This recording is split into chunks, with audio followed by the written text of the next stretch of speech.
In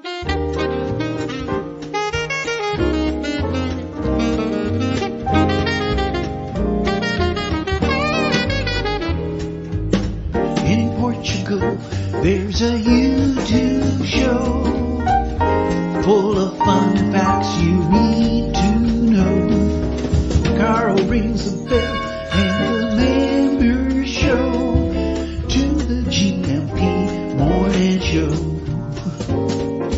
Featured guests will come and they will blow your mind. The audience will do so in kind.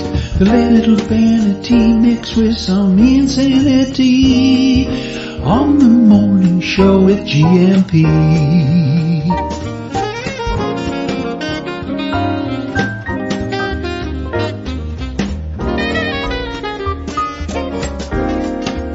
Hey, you gumpers.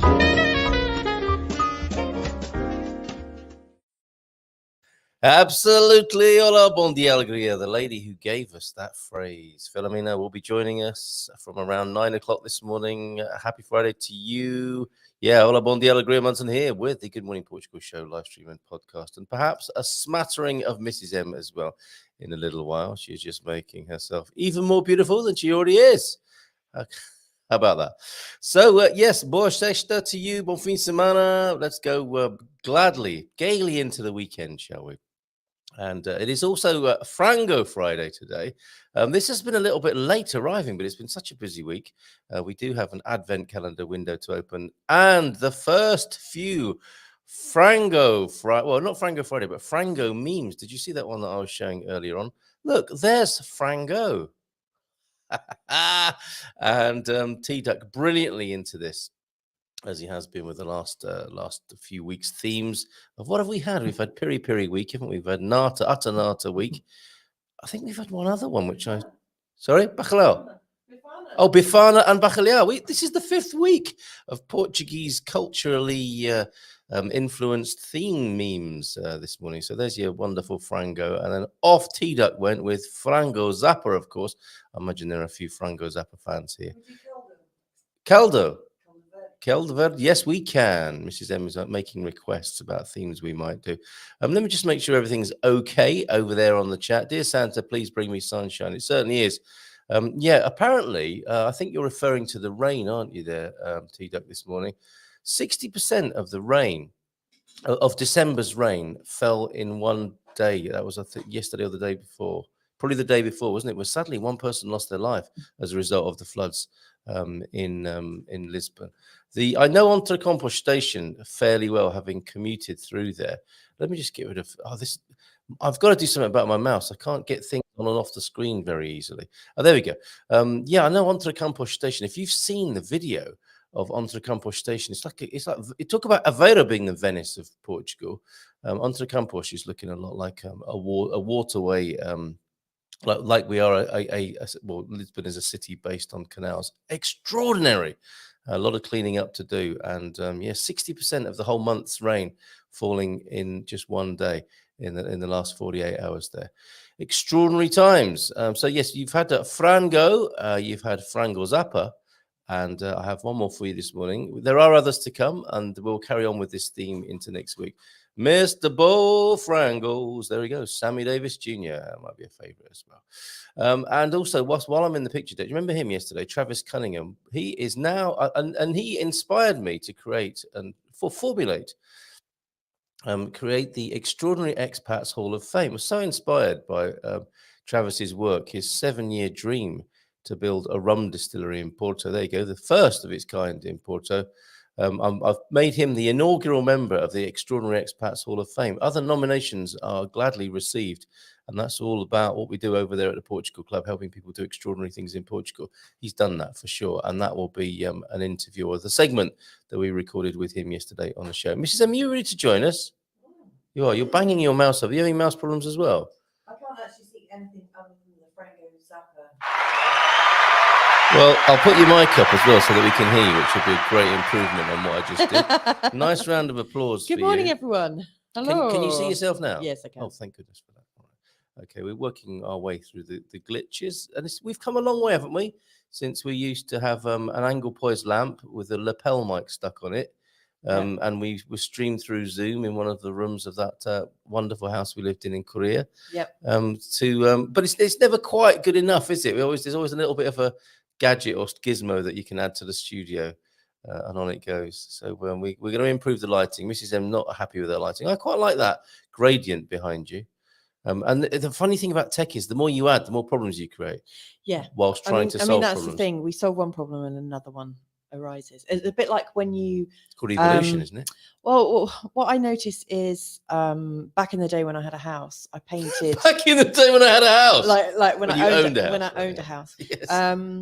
I painted my upstairs landing a lovely white and thinking, oh yeah, I just freshen it up, and then before you know it, yes, every room that's attached to it looks dull and it needs doing. Yeah. Then you need to take that landing downstairs, and before you know it, you've actually painted the whole house. You need to take the landing downstairs. That's a big job. I know what you mean. That you emulsion the walls, yeah, and then the skirting boards look all dull. Exactly, don't they? exactly. Yeah. So you just can't. You might as well just not improve things and stay. That's the human urge, though, isn't it? You touch upon a very interesting and basic phenomenon, primal drive for humanity. I mean, that's what evolution's based on, isn't it? The improvement, and then with each it's a cycle, isn't it? Each that might be why I feel so unsettled when you do your lovely little innovations at home, because that's a euphemism for things you hate. Lovely little innovations. One of the things that you guys might not know about Carl yet, because you don't live with him, is I mean, like I've revealed that he likes to sing, and he's quite noisy, and he's got loads of catchphrases, and that he is practicing imaginary shows when we're driving around. He'll see a lady walking down the road, and he'll introduce her onto his show while we're driving. I feel a song coming on already when I see a lady walking down the road. Carl's always practicing his banter, always, but the other thing is always secrets. Yeah, well, I mean, and he also does it in the style of like Wogan and like famous Joe Biden.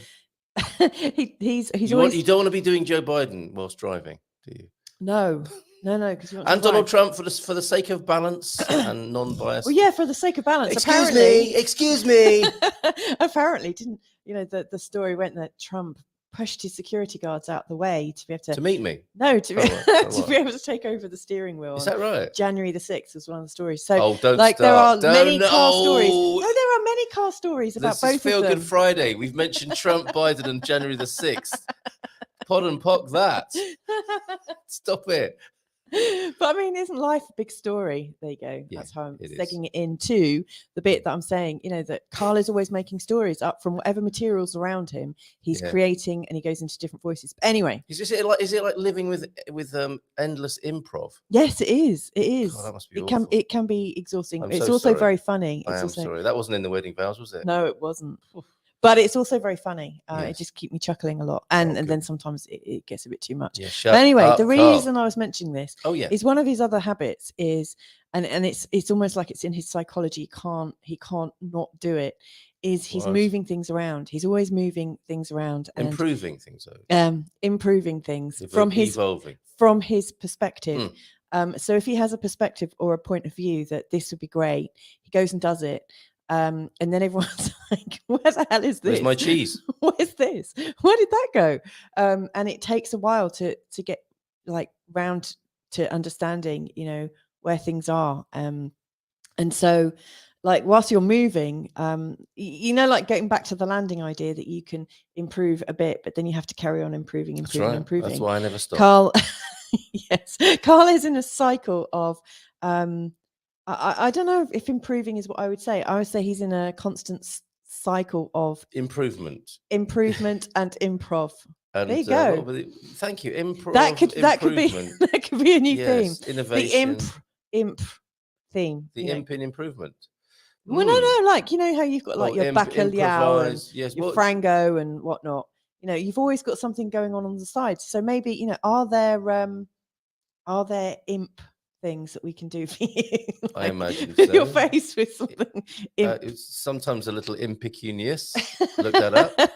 but it's just an idea. But hey, this is just what's going on always in our home. Yes. There's always like a constant movement of things and ideas.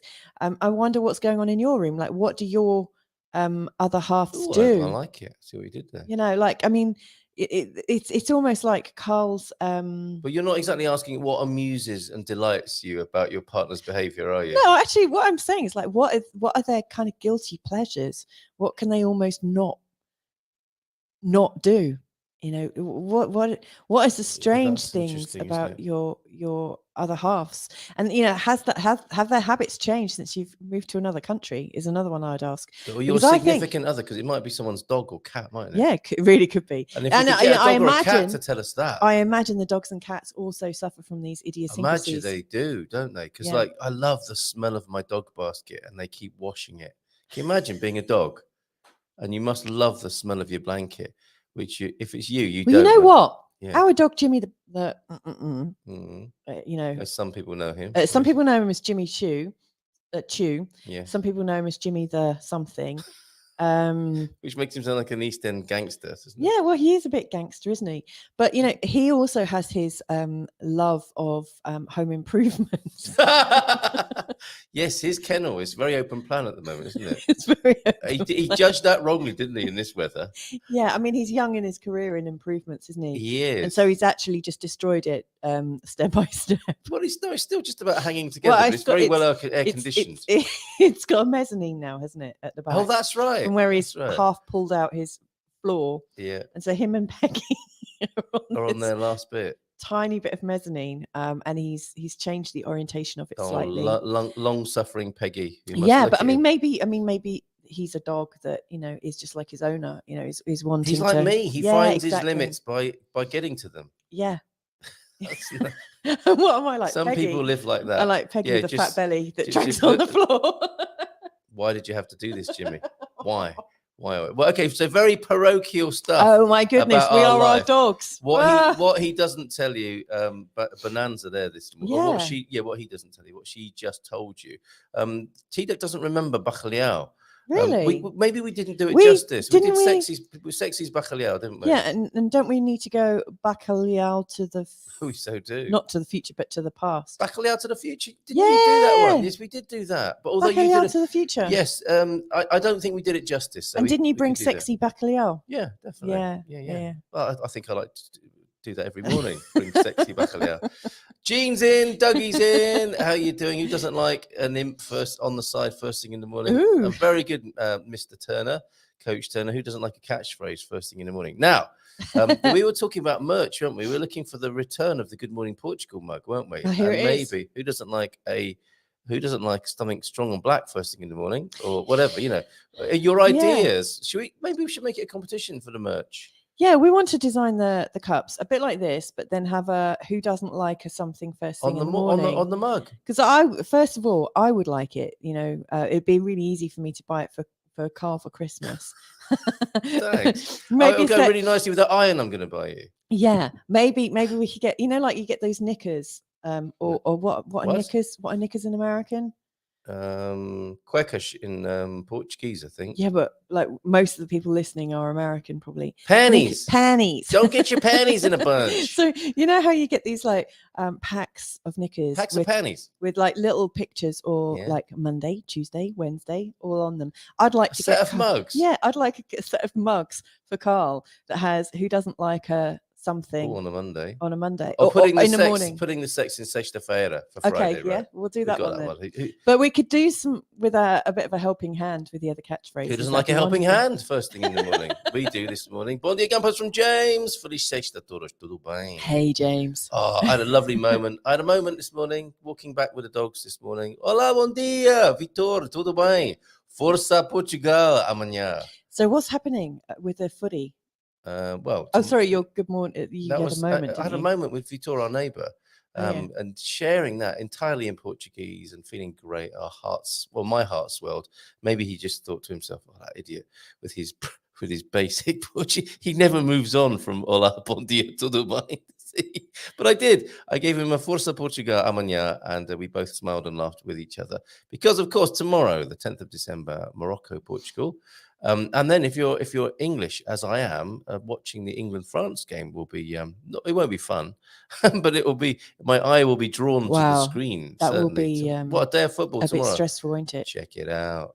And actually, I took my eye off the. Oh, that's today. So those matches today, then, of course, to decide who goes into the semis and who doesn't like a semi. First thing in the morning. Whoops, actually, I imagine move on. I think a lot of people will be shaking their heads at that one. Croatia versus Brazil today. Who doesn't like a Brazilian? First thing in the morning, and the Netherlands and Argentina today. So figuring out what's going to be who will be playing either Morocco or Portugal, and England or France tomorrow. So exciting couple of days for football. Yeah. You did ask that. Thank you for giving me the opportunity to speak of this. Yeah. So we've got this from Diggle. Oh, my mouse doesn't seem to. Who doesn't like it wet first thing in the morning? Exactly. Do I not have privileges? With the rain. Do I not have privileges? Did you say? Privileges in That's the chat room? Started this week. Why? What's happening? I don't know. Did you put that up or did I? Who doesn't? Oh, who you likes... did. You did that. Oh, okay. It's just got a delay. You do. Oh, okay, I have delayed privileges. Well, that's better than none, isn't it? Okay. That's like the class system. God, you sound like my dad. You don't. It's not that you don't have privilege. You just haven't had to experience it just yet. Very good. Yogi Bear quote of the day then, because it's already 13 minutes to, is it not? Yes. And Filomena will be joining us soon. Oh. Now, did I send her the link? I better check, hadn't I? She sent me some lovely images, as she does. Filomena Friday. On the Fridays where she joins us once a month. Our beloved, as I put her in the sleeve notes, our beloved Filomena. On our ticker tape this morning, joining us. And I've sent her the link already. That's good. I want her waiting. So I may be biased, but who doesn't like a mindful Monday first thing in the morning? Absolutely. I thought that was Yogi Bear for a minute. I don't know, did Yogi Bear really say that? That's incredible. Yes, of course. So I think we need to probably create a little poll page or something like that, don't we, Mrs. M? Yeah. Where these can be submitted. Yeah. Who doesn't like doing it mindfully first thing in the morning, right? Yeah, for sure. Yogi Bear then, losing is a learning experience. It teaches you humility. It teaches you to work harder.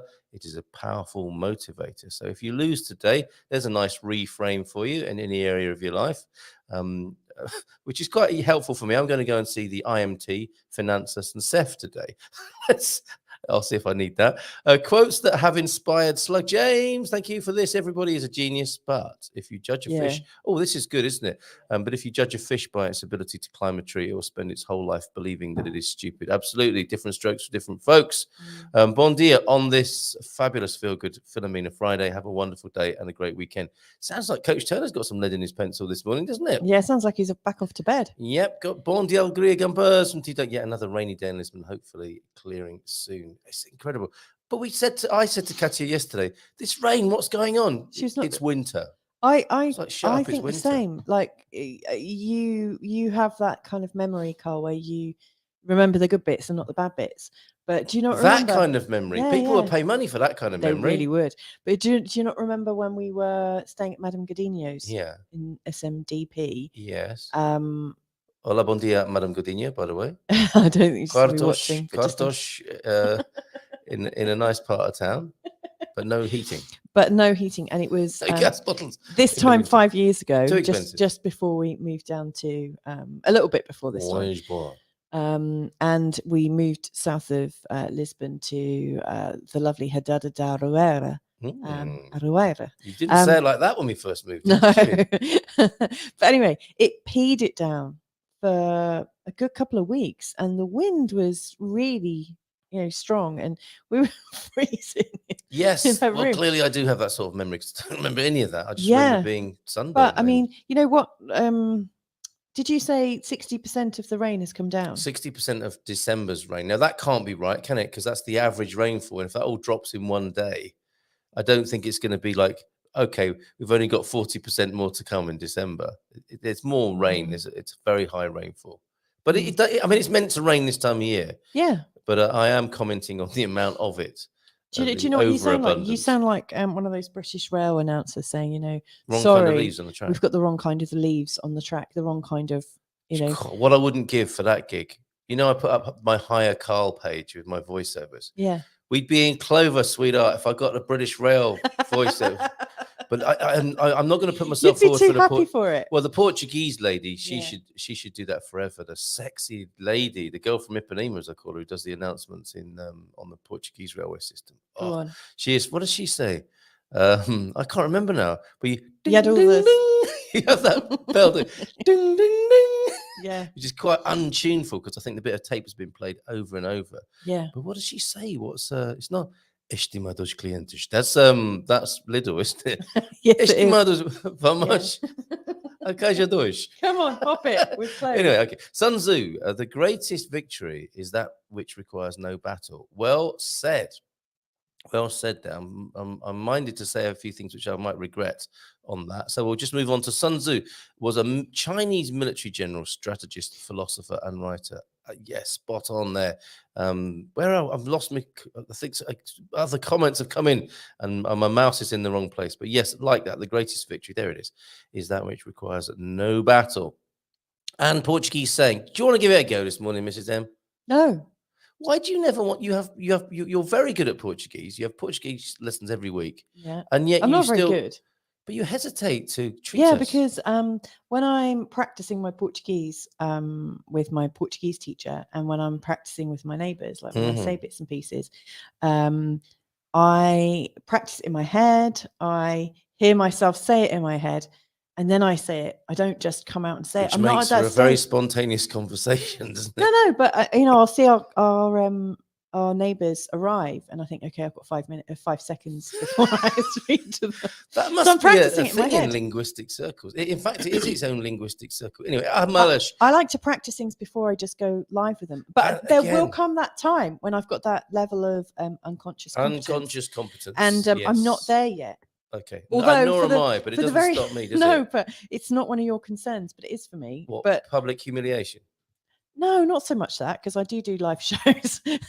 Oh, that's true. Yeah. I do get humiliated quite a bit, at my own hand. And no, it's just I don't want to put myself off learning to enjoy speaking Portuguese. I enjoy it.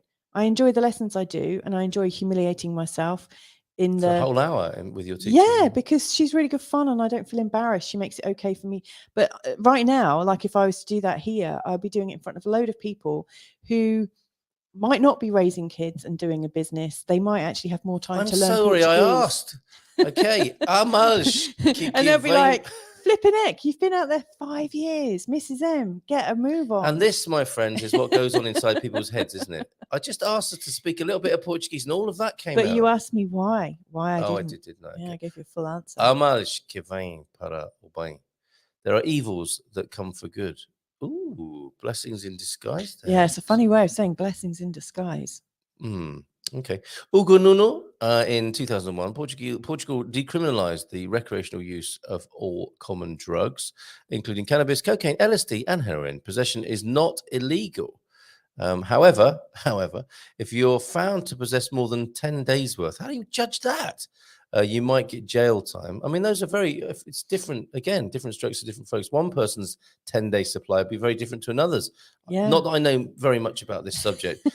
You'll also be offered rehab, which seems like quite a good offer, doesn't it? And that seems very kind. And Portugal is known for its, I think, progressive. Well, that's going back some time now, isn't it? But it's still known for its 2001 Do you know what? decision. It's very shocking for me to see around the world to see heroin on a list of common drugs.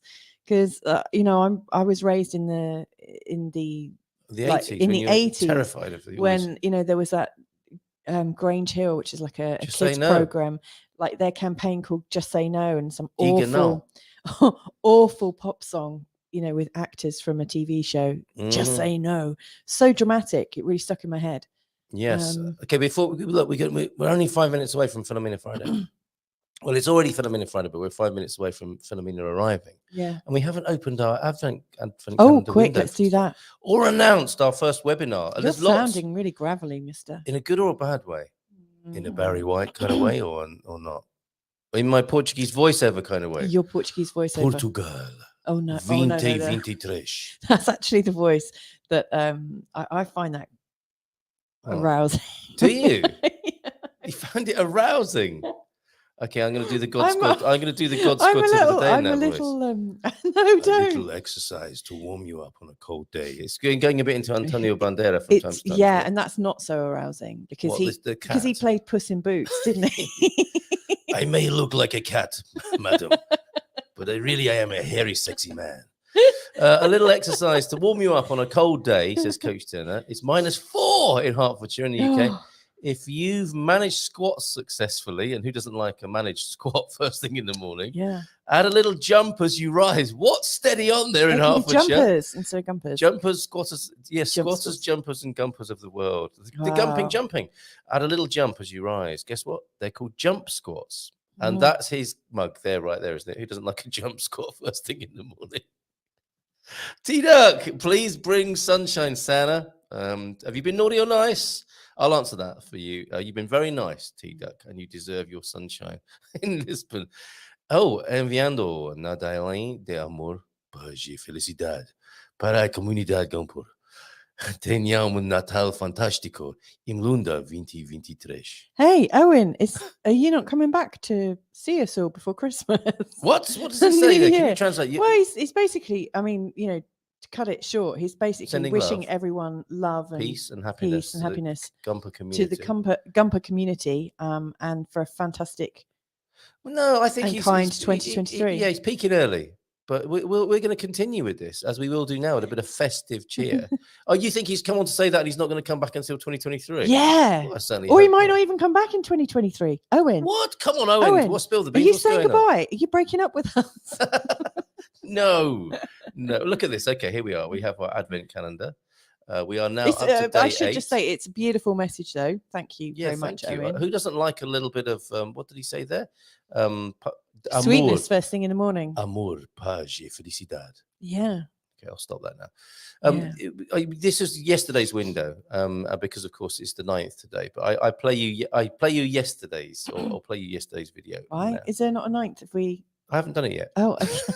Stop it. Sorry, I didn't know. Okay, and here we go to Villa Real de Sant Antonio, to the lovely Anna Olsen, who recorded this for us. Please, it's not too late. We have another 16 days to go, of course, don't we, until Christmas, in case people... 15. No, it's less than that, isn't it? What am I talking about? How many days till Christmas? Yeah, 15 days till Christmas. And yesterday's window, beautifully put together for us by Anna Olsen, is this.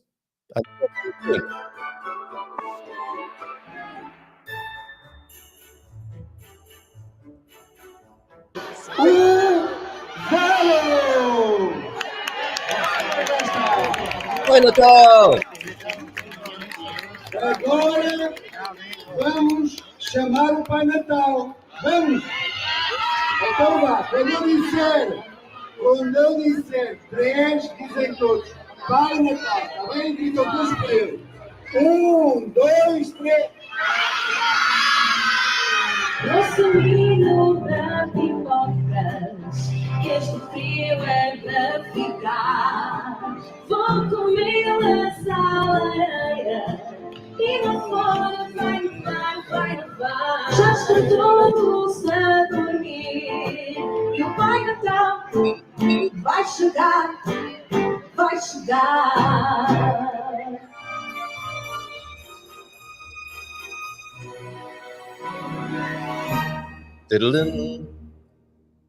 That was very, very good. Thank you so much. You get to see what we've been watching on YouTube. That's not too bad, is it? What's going on there? Carl Dunnigan, 07. Oh, my word, Carl. Oh, what an exciting life I lead. Who's that woman in the top right-hand corner? I don't recognise her. No, who is she? An access consciousness person? I hope so. Right. Thank you so much, Anna, for taking that video for us in Villarreal de Sant Antonio. 913-590-303 if you'd like to send us. That stopped me mid-sentence there. Okay, hire Carl page on the website. I need to add that. If you want the sexy Portuguese guy voiceover recorded, yes, I can do that. I can send somebody a message on their phone if you like. Just PayPal me and we can sort that out, can't we? Hola, bon dia. What would be that? I'm going to call myself Ugo Nuno for that particular job. Ugo Nuno. Yeah. Chamo-me Ugo Nuno. Oh dear. Oh dear. This might actually be what you get money for. Really? Yeah. This is a thing. This is the I think so. the I've been saying you should be doing unexpected voiceovers item. for a long time, but I didn't No, imagine it's that true, it'd be- isn't it? Yeah. Yeah. And you can Like since back in the UK. Why don't you whisper that to me in the back of the limousine when we're really rich? I told you should have done this years ago, but we're sat there, aren't we, at the red carpet awards of the voiceover. What are they called? The train voiceover station- Oscars. The train station voiceover Oscars. Wouldn't that be an exciting convention to go to? Yeah. The voiceover Oscars. Do you know what? Some of the I recognise that voice. God, does he look like that? some of the attendants, the male attendants on On the trains. trains Yeah. are a little bit film starish. They could have their own calendar for sure, couldn't they? Yeah, they definitely could. Very handsome chaps generally on the trains. Of Well, I mean, Portugal. I can't speak for all of the ones, but on our bit of track that we used to use, They took a lot of pride in their appearance. really didn't did. Yeah, They yeah, were yeah. They really quite moisturised, nice. I think. they had nice hands. Nice. As they were handing you the tickets. I mean, I remember Ticket like, collectors required. Nice hands, essential. Yeah, clean fingernails. Clean fingernails. Yeah. I mean, some of the guys back in the UK were hanging, weren't they? They were like, hanging. What does that mean? oh, just a bit, Yeah. you know, with okay. like bitten down What's nails. that word in and- England? Munters. Can I say that? Don't Probably know. not. Okay. I don't want to offend anyone Anna that works Sear. for British Yeah, Rail. they're but going on strike as well. You're not helping. Bon dia alegria e bon fin semana. You deserve a pay rise, though, fellas. Yes, you do. Bon You dia do. alegria e bon fin semana. Maybe that's why they look so scruffy. They can't afford decent clobber. Oh, well, that as makes you me said. feel really a bit bad now. Yeah. Yes. Okay. Frango, Sorry, guys. you're moving around the comments again in a way that somewhat upsets me, causes me mild anxiety that we won't get to everyone. But how's Filomena doing?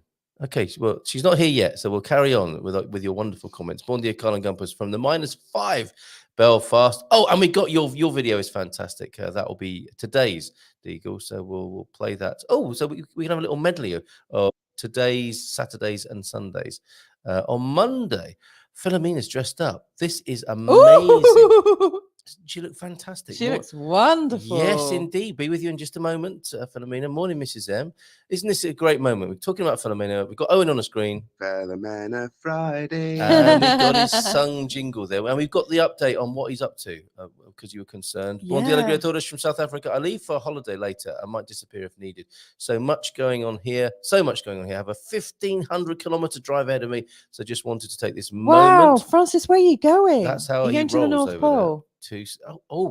Don't say that, because he might be, mightn't he? Then we've blown his cover. Okay.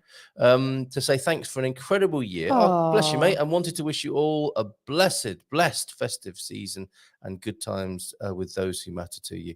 Might not see you till next year. Look forward to it. Ciao for now, Francis. Oh, bless you. Enjoy the rest of the World Cup, my friend. It's been so good Yeah. to rub shoulders with you every morning here on the Good Morning Portugal show. Thank you. Top Gumper Francis there. Bon dia alegria e bon fin semana from Anna, whose lovely video we saw. And who doesn't like a catchphrase first thing in the morning? And would anyone like to do Joe Biden? Not me, no offense. Is that a question? That's an Oh, right. impersonation rather than a sexual Yeah. invitation. While giving a tribute to Mr. Bo Frango, and I think we should do this before Filomena comes on so she can see what we're talking about. We are in Frango week here, Filomena.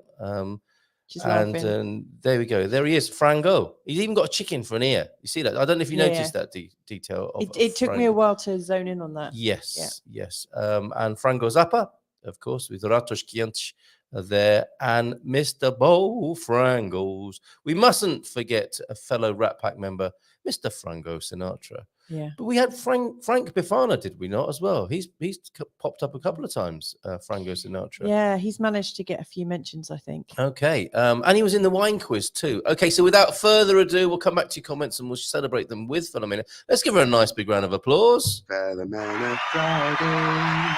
Here she is. Oh, where'd you get that? I want one, Filomena. Wonderful. You look beautiful. Oh, hola, bon dia, alegria to you.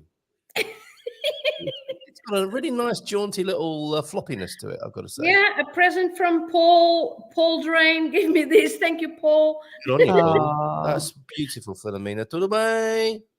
Tudo bem, obrigada. Good to see you for this lovely Filomena Friday.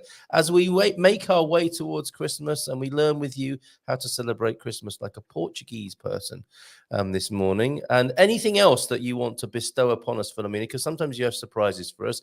And of course, questions from our wonderful Gumpers here Yes, I on have. Portuguese language and culture, right? I've got, I did have one, but I've forgotten it now. I was reminded, however, that one of these wonderful things that comes up from time to time, reminding us, of course, that on the as we would be taught officially, the man looking at his computer, learning his Portuguese.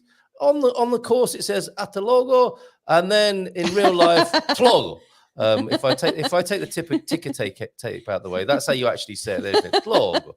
And that's not the only one of those, is it? We might have similar memes like that. That would be a really good. What, a set of memes. series? Yeah. A series. It could Yeah. be, How couldn't it looks, but how it sounds. Yes, and that is a thing, is it not, Filomena? Yes, it is. It is. Yeah. Yes, because sometimes when you speak faster and you join everything together, and then 2 or 3 words seem like one word and things like that. Yeah, yeah. So how have you been then? I know, I mean, you'll have been busy, right? In the lead up towards Christmas, you're teaching people how to speak Portuguese, helping them with various things from Miranda de Cordoba, and getting ready for Christmas yourself. What does that look like in the Pascual household?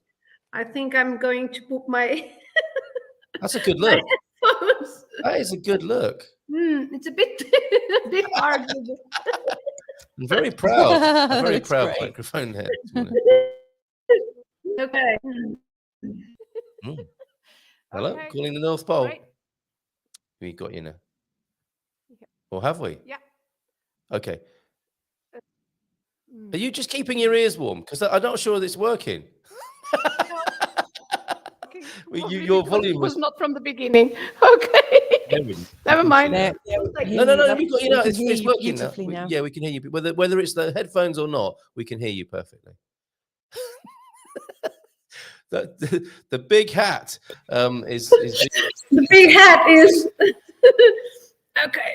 Yeah, people can see you walking down the street, can't they? If they can't see you, they can certainly see the top of your hat walking down the streets of Miranda de Cordoba. Oh, it's Filomena over there in the crowd. Yeah. So, so you were asking. Sorry, you were asking about. Yes, where were we? I was asking about preparations in the Pascual household. Yeah. Well, I have my Christmas tree. I don't know if you can see it. Oh, I can. There. Yes, very nice. Oh yeah. Let me see. Which way? That way. Yeah. Yes. So my Christmas tree. Yes. Right. When did that go up, Filomena? And generally speaking, if continent are to be believed, Christmas starts on the 1st of November after Halloween. But generally speaking, in proper Portuguese culture, when might be a good time to put the tree up and start decorating? Well, in the proper Portuguese culture, usually is at the beginning of December. Okay, that makes sense. So we're a bit late then, aren't we? We're a bit late, yeah. but I think that's a lot less bar humbug than the 24th of December, isn't it? Yeah. As some would have it. So okay, it's fine to dust off the decorations, get a tree, pop it up, and start the fun from the 1st of December, which I think we did on the show. Yeah.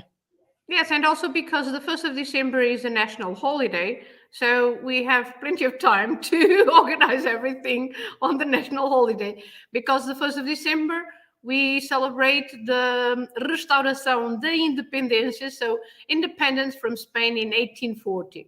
Yes, absolutely. The last time we got independence. Yeah. Oh, yeah. Yes, of course, because there would have been a number of occasions which, well, maybe we need more holidays to celebrate the other times we had independence from Spain. Yeah. I mean, the last time we got independent from Spain was in 1840. After 60 years of under the government of the Spanish king. So it was Spanish and Portuguese. The reign of Spain and Portugal, but it was a rulership rather than occupation, wasn't it? Yeah, so we got free again in 1840. Yeah. Okay, good reason to The 1st celebrate. of December. So that's why the 1st of December, at least in my family, the 1st of December is usually the day we put up things for Christmas. That's a really nice marker. I think people who've heard that today will remember that in the future. So you're celebrating 2 reasons there, looking back towards the restoration there, and also forward towards the Christmas festivities. Okay, so we've got a Go on, question Mrs. here for Oh, go you. on, yeah. It's come in, and Cole won't like me for doing this because I'm going ahead of time. So Slug James is asking, when do the Portuguese typically good start question. saying Boas Festas and Feliz Natal? Because I think that's a really good Yeah, it's a question. good You know, because it's question. not just about decorations; it's also about greetings, isn't it? And if it's anything When like does that- birthdays, you don't say happy birthday Yeah. greetings ahead, do you? Apparently not. Never. Oh, okay. No, never. For example, my birthday is next week, but you can't wish me happy birthday before next week. No. No, we won't do that. Okay, No. well, When hope it you have a comes lovely to next week. when it comes to birthdays, yes, you never say, never wish anything before the day, because they say bad luck. You shouldn't celebrate before the time. You might not get there. Oh, I see. Okay, just in case then. Yeah. Well, you can Always only thinking you positively. you can be dead tomorrow, and then what? Then you don't celebrate it. I That's true. really quite appreciate just how practical the Portuguese are. You know, that's Yes. very straightforward. And is that the same with Boas Festas and Feliz Natal? Yeah, Boas Festas and Feliz Natal. Well, we start a little bit before. Yeah. A little bit before Christmas. Of course, many years ago, we also used to send Christmas cards, and we would wish Feliz Natal, Boas Festas, Bom Ano Novo on the card. Nowadays, with the technology, is more SMS messages. So, but usually on the 24th, the Portuguese get loads and loads of messages from friends and family on the phone. So everybody sends Christmas wishes on the 24th at least, or some on the 23rd, but very close to Christmas. Yes, very close.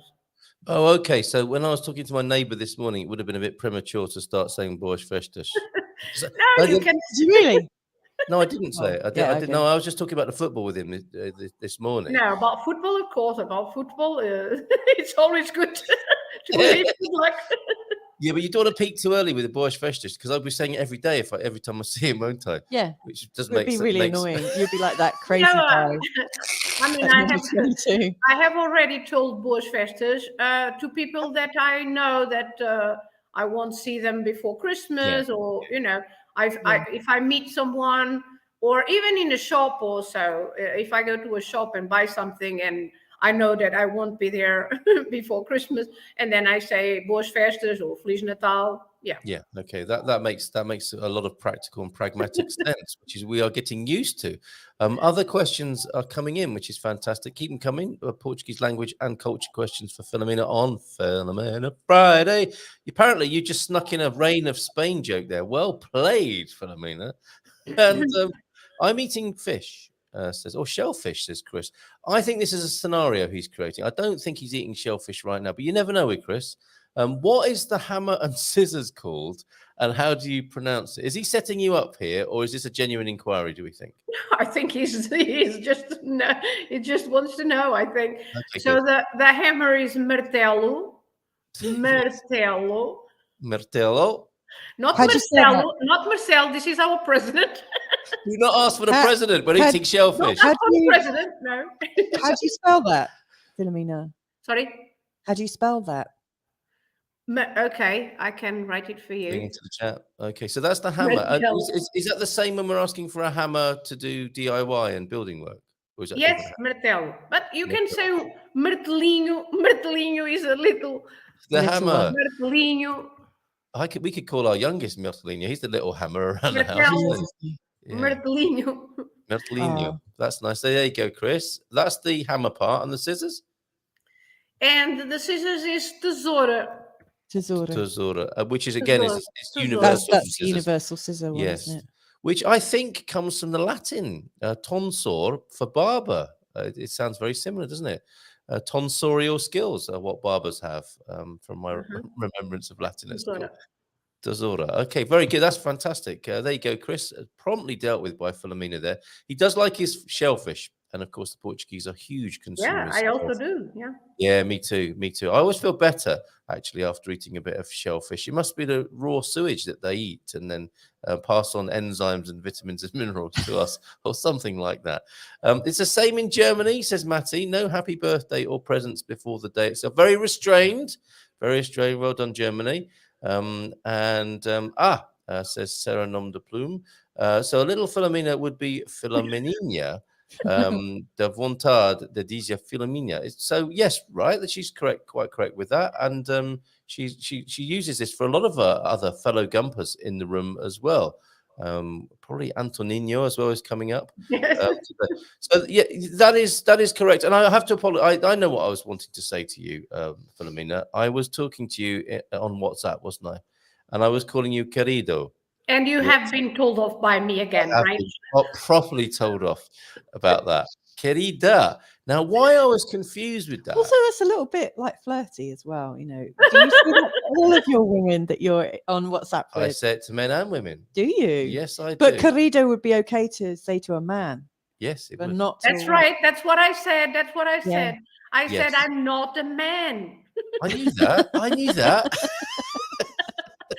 So the last time he sent me querida, he wrote with a capital A so that I would notice that it was the right form.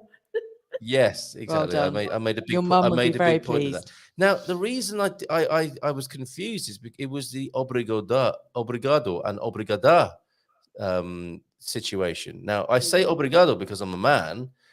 So I was thinking, okay, I'm a man. So when I'm saying dear to I'm getting the finger. No.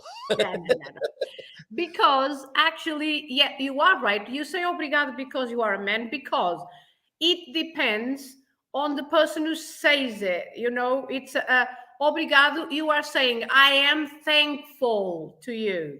You are not saying thank you. You are saying, I am. The focus is on you. It's not like saying thank you. The focus is not on you. The focus is on me, right? On yourself. Yeah, so you say obrigado, meaning I am thankful. Very good. Yes. And then if you say querido or querida, then the focus is on the other person. On the object. And I'm not making you an object. Yes. Yes, of course. Yes. Okay, that makes complete and utter sense and clears up my confusion. And that's why we have Filomena here, to clear up confusion with these things. What's this? Although we shouldn't really mention it, it looks like I'm surrounded by people with December birthdays then. Patino, you're right. All the cool kids have December birthdays. It's you Sagittarians, right? Yeah. Yeah. And he's a Capricorn because I think he's born on Christmas Day. Oh, I see. So that Sagittarian Capricorn thing going on there. Fantastic. And there we go, Chris. Martelino and Tesora for your hammer and scissors there. It's almost sounding like the hammer and sickle there. Yeah, I was. Yes. Okay. Give me the fish kit is basically what he's talking about there. Have you seen any other questions here, Mrs. M? I'm all in a dither with my comments in the chat here. Okay. No. Question. I will keep looking. Is the stream quality lesser than usual? This one isn't for you, Filomena, I don't think. I can't read the chat put on the screen. Is it too grainy, or is it my YouTube somehow? I can try and improve. I don't think anyone wants to see me in high definition, but I think it might be you there. Maybe someone else could help with that as a comparison. Let us know. Is that the case for everybody? Yeah. Is everyone seeing the text? Yeah, okay. In a substandard way. Oh, look, here we go. With Owen, 2023 is only 3 weeks away, of course. So whilst it sounds really quite extraordinary, doesn't it, say see you next year? And even the year 2023 does sound like science fiction as well, doesn't it? It's only 3 weeks away. And Owen, new project and studio in 2023, and beers too. Yeah. Now you're talking. Parabéns, Owen. Yeah, absolutely. You had a lovely flurry of congratulations yesterday with that lovely news that you shared with us. Okay, We've got a topic for Filomena. Oh, have you? Go on then. from Nom de Plume. Very good. Porqué. How does all of that go? How do you use it all? I'm guessing. Yeah. Okay. The first one, Porque. And then next to it, what comes next is a noun. So, for example, you say por que razão, for what reason, por que razão. So after that, a noun comes, right? Then the por que, the second one, por que, literally meaning for what, what, but that porque with acento circunflexo, the hat on the E, is just used when that is at the end of the sentence. So when you don't have the noun that comes after, right? So you just say, for example, I can't remember something. But that is not very common, but you could say something por qué, for what, but at the end of the sentence. And then if it's at the end, if it's the last part of the sentence, then you put the hat on the E. Porque together, why, right? Or because, it can be both. Porque can be both, why or because. And porque, again, this is why at the end of the sentence. So if you want to say, for example, you came late, why? Then you say, chegaste atrasado. Porque. So when you say it at the end, porque is at the end or on its own. If you just want to say why, then it's that is a question. Porque with a hat on the last, on the E. Very good, very good. And I was very pleased with myself the other day. I asked somebody in a shop. I was talking Portuguese, and I can't remember where I was. I think I came out to the car and said to you, "I'm really proud of myself." I asked the woman why, because normally I'm just a recipient of, I asked for something and then they say, give me their reply, and I thought to myself, I'm going to ask why, and I asked "Por qué?" and she replied to me, and I felt quite proud of myself. And she must have thought, what is wrong with this guy? Why is he smiling to himself like that enigmatically? But yeah, what a lovely thing that it's why and because at the same time. So with young children, why? And the parents can just say, ¿por qué? Oh, ¿Por qué? You know what? We say porque sim, just because it's, if the child asks why and you want to say, well, because it's porque sim. Okay, I must go. Please don't ask me why, but I must go. I have a lovely child to my right. Okay. You could always say, Louisa, you can say porque sim. Porque sim. Mind your own beeswax, basically. Yeah, okay. Right. But before I go, I've just noticed that Bob Wenger has just said, I can say it, happy anniversary today, because it is the day. 5 years ago today, Vivian and I had our first date. Woo! 1 year ago today, we arrived in Porto airport at the exact hour of that first date. Isn't that beautiful? That is beautiful. Get a room, you two, celebrate in style. And then we've also, that's absolutely lovely. And then excuse me. Oh, that was good. Santinha, querida. Thank you. There's also a message from Uncle Krusty, but I can't see anything on my screen. My screen's going, so can you read it out? But hello, Uncle Krusty. Sorry, that was me doing that. Not that I didn't want to see this message, but Bon dia, Carl, Louisa, Filomena, and the Gumper Gang. Can't think of a better guy to bring us into the Portuguese Christmas spirit than festive Filomena. Oh, that's lovely. Right, I've got to go. Have a lovely weekend, everyone. Thank you very much. Bon fin de semana. Ciao. There goes Mrs. M. Why we don't know. Porque sim, says people enjoying this actually. Look, T-Duck saying porque no, porque sim there, and nom de plume. Now.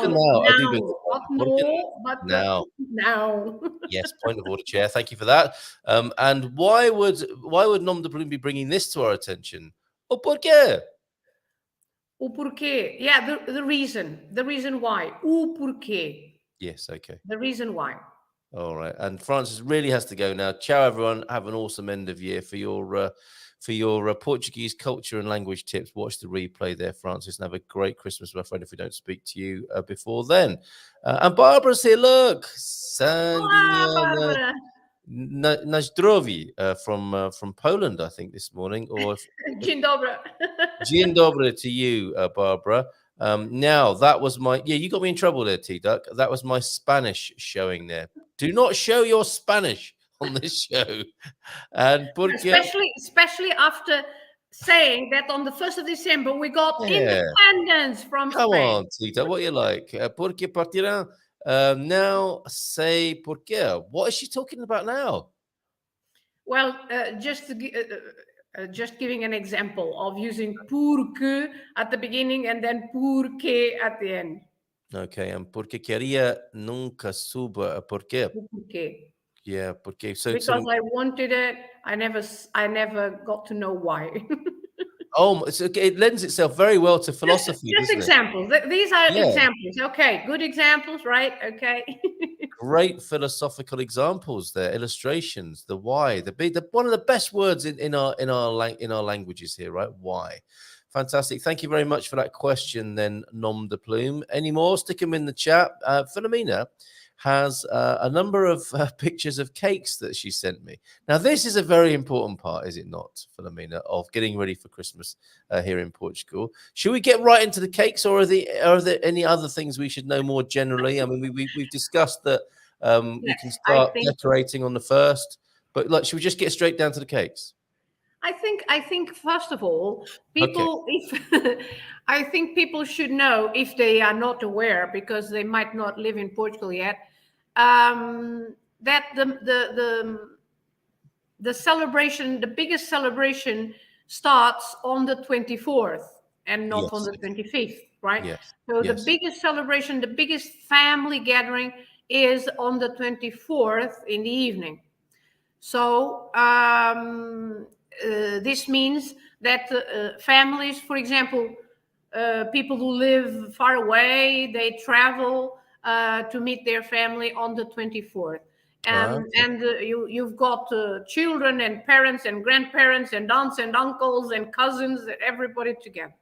So it's a bit like Thanksgiving in America, I guess. And so it's a big family party. And so we start on the 24th in the evening. And the typical Portuguese food for Christmas is, of course, the sexy bacalhau, right? Sexy bacalhau! Bringing sexy bacalhau at Christmas time. However, Filomena, how is it best cooked? Because this is the ingredient that has 1,000 different ways of preparing it, not preparing itself, but being prepared. Yeah, although we have 1,001 ways of cooking codfish, yes, but it's the plainest one that we have for Christmas. The traditional Christmas codfish is boiled codfish with boiled potatoes, boiled carrots, boiled okay, boiled eggs, everything. Why, Filomena? It just sounds so unappetizing. Very simple, very plain.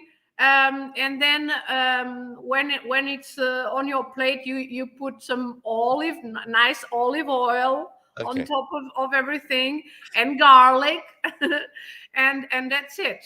So that is the usual, the typical, the traditional codfish is boiled. But of course, there are people who also like to have it roasted or some other recipe. But the traditional way is boiled. Okay.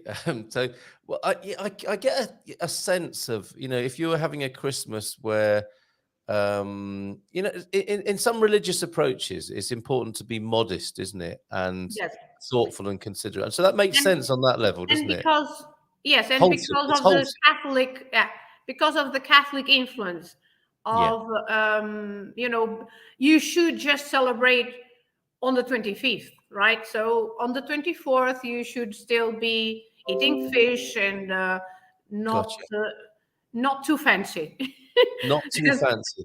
Then on the 25th, it's the revenge. On the 25th, we have all sorts of meat. Okay, here we go. All right. So Yeah, on the 25th, we have the cabrito, the kid, or the lamb, borrego, or the turkey, peru, or leitão, the piglet. So we have all the baby animals by the sound of it. Yes, interesting that. Okay, so cabrito would be baby goats, leitão, and any. So we're on to the meat. With the fish is on Christmas Eve, and the meat is on Christmas Day by the sound of it. That's tradition. Yes, basically, and also especially in the north, they also have octopus on the 24th. Yes. They also have octopus.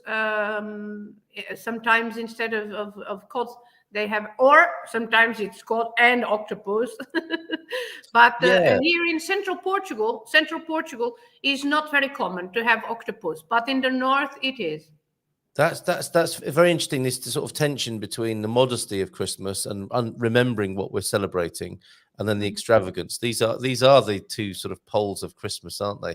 And how things are in the modern age when it comes to celebrating Christmas. Fascinating. Okay, so when you've had that, actually, the more I think about the boiled everything, the more I like the sound of that, and you would get you get a sense of how good a quality your olive oil was, and you could put a bit of molho picante on there as well, couldn't you, to spice things up? Yeah, although the Portuguese like plain food, right? The Portuguese are really fond of plain food. We like to feel the taste of the food instead of putting lots of sauce on it. And I know that lots of British don't like codfish. They say, "Oh my God, no, it's horrible." But the Portuguese do like codfish, and I like it. I like it. And for my Christmas dinner, it's always boiled codfish. I like it quite a lot. And also for the beginner cooking bacalhau, that's one of the more easier recipes, isn't it? To just boil it's it. Very, very easy. You have yes. Don't forget, though. We thought about the same. Yes, don't forget. You can't put any salt. No extra salt needed. You got to soak it, haven't you? You want to be soaking that on the 22nd or 23rd, don't you? Yes, you have to soak it. Sometimes 2 or 3 days, depending on the cod, because there are a thicker one, there are a thinner one, and so yes, you have to soak it in water and keep changing the water a few times until it gets the most of the salt. But you can't cook it with salt. Yes, Owen loves the salted cod. I'd love to try one of your recipes, Owen. And this is Stephen. On the 24th, you give your family the boring fish. Once they've gone, the party food comes out. No, it's not like that, Stephen. No, it's not boring. The fish is not boring. And we haven't spoken about the desserts, right? We haven't yet, have we? We haven't. Barbara's a fan, though, of the codfish. Look at that. So let's move on to dessert. Is there any dessert on the 24th? Of course. Oh, of course. All right. Of course, the Portuguese have a very sweet tooth, right? Yes. So there are loads of desserts. So I have sent you a few pictures. Oh, let's make it a quiz. I have with me 1, 2, 3, 4, 5, 6, 7 pictures of Portuguese desserts. If you they are just some examples. Oh yeah, it's just scratching the surface, isn't it? Or scratching the diabetes, whichever way you look at it. If you say one, because I can only recognize one of these. If you say one, I'll guess, and you'll see, and you can tell me off if I get it right. Okay, we can make a quiz out of it. Let's make a quiz. Okay, here we go.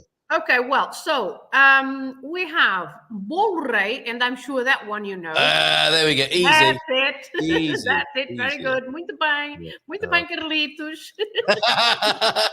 I live for those words. So there you go. There's the bolo rei. Tell us about that one. So this is the traditional bolo rei with dried fruit and crystallized fruit, right? It has those pieces of crystallized fruit on top, and inside you have crystallized and dried fruit. Yes. Nowadays, there are some variations on that. So you can have, instead of bolo rei, which is the king, the bolo rei, because it looks like a crown, right? It's like a It huge does. donut. Yes, it's the So crown. It's the Christ it crown. looks like a crown, and those are the jewels of the crown. Oh yes, absolutely. Right? And that is those are not peppers. Those are pieces of glazed They fruit. they are crystallized fruit, fruta Crystallized. cristalizada, Yeah. which just seem like the crown jewels. They do. But They do. you can also have, if you are not very fond of crystallized fruit, it's very, very sweet. Then we have just the bolo rainha, the queen cake, not Queen's the king, crown. but the queen. Yeah, And very bolo rainha is, you imagine that without the crystallized fruit, Yeah. is just the dried fruit, the nuts or the raisins. So just the dried That makes fruit. sense. That's a really Yeah. nice alternative. Yeah, because crystallized fruit is a little bit, and glacé cherries are a Yes, bit yeah, of yeah. an acquired taste, aren't they? Yeah, for sure. So then we can also have the bolo príncipe, which Oh. is the prince, Really? the prince cake, which is with chocolate, right? Because the prince likes chocolate. Very good. I've not seen that one. I like the sound of that one. Yes, but as I said, these are the more modern variations of bolo rei, right? The Okay. traditional was the bolo rei, as it is in the picture, and then nowadays bolo rei, bolo príncipe with chocolate and other variations, lots of other variations, right? Gotcha. Okay, then the next that we can show is also go. very typical from Christmas is filhós. Filhos. Okay. I'm gonna go for this one. No. Okay. In that case, I'm gonna go for this one. No. Oh dear, I'm not doing very well. Is it like a donut or is it more of a cake?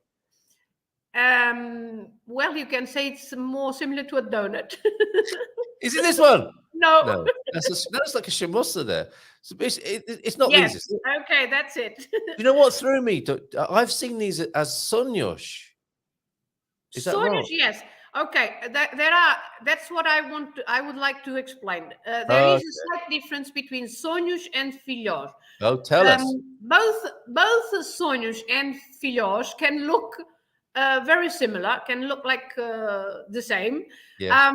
But the dough of sonhos is lighter and softer than yes. the dough for filhós.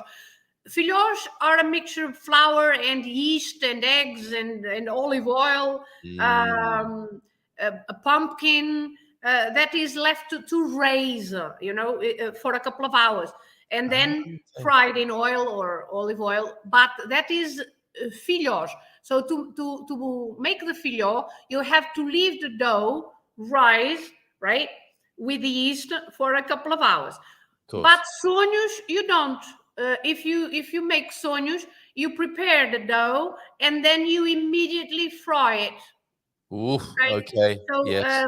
they have less flour, less eggs usually. Sonhos, no yeast. So if you are doing sonhos, you don't put any yeast, and so they are fried immediately after being prepared. That's the difference basically between sonhos and filhós. So and also, I'm pleased to know that. Yep. And there is another kind of filhós according to the region of the country again.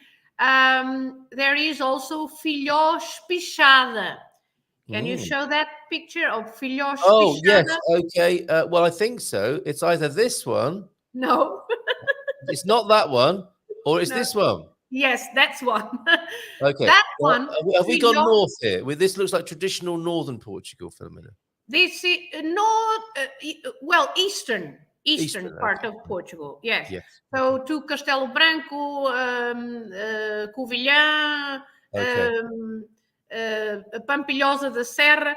Actually, if you want to try this filhós pichada, you can go now to Pampilhosa da Serra, because today is Friday, so this Friday, tomorrow, and on Sunday, and next week, also Friday, Saturday, and Sunday, you can go to Pampilhosa da Serra, so eastern part of central Portugal, and you can go to the festival of Filhós Peixada. É o Festival de Filhós Peixada, and you can meet ladies like this one here that are selling the Filhós Peixada, and you have many other activities like music shows and activities for the children.